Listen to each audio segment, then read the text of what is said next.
ന്യൂസിലാൻഡിനെതിരെ നടക്കുന്ന ട്വന്റി പരമ്പരയിൽ തുടർച്ചയായ മൂന്നാം മത്സരത്തിലും മലയാളി താരം സഞ്ജു സാംസൺ ആരാധകരെ നിരാശപ്പെടുത്തി. ഗുവാഹത്തിയിൽ നടന്ന മൂന്നാം മത്സരത്തിൽ നേരിട്ട ആദ്യ പന്തിൽ തന്നെ ക്ലീൻ ബൗൾഡായി ഗോൾഡൻ ഡെക്കിൽ സഞ്ജു പുറത്തായി.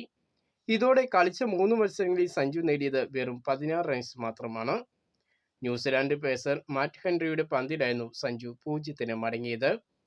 ഇന്ത്യൻ ക്യാപ്റ്റൻ ശുഭ്മാൻ ഗില്ലിനെ പുറത്താക്കി സഞ്ജു കിവീസ് പരമ്പരയിലും ഇന്ത്യയുടെ ലോകകപ്പ് ടീമിലും ഇടം പിടിച്ചത്. എന്നാൽ കിട്ടിയ അവസരങ്ങളെല്ലാം സഞ്ജു കളഞ്ഞു കുടിക്കുന്ന കാഴ്ചയാണ് കാണുന്നത്. നിലവിൽ ഇന്ത്യൻ ടീമിൽ മറ്റു ബാറ്റർമാർ പരമ്പരയിൽ മികച്ച റൺ കണ്ടെത്തുമ്പോൾ സഞ്ജു മാത്രമാണ് ഏറെ നിരാശപ്പെടുത്തുന്നത്. മൂന്നാം മത്സരത്തിൽ ഗോൾഡൻ ഡെക്കി വീണ സഞ്ജു ട്വന്റി ക്രിക്കറ്റിൽ കൂടുതൽ തവണ 0-ന് പുറത്താകുന്ന ഇന്ത്യൻ താരങ്ങളുടെ പട്ടികയിൽ ഇടം പിടിച്ചിരിക്കുകയാണ്.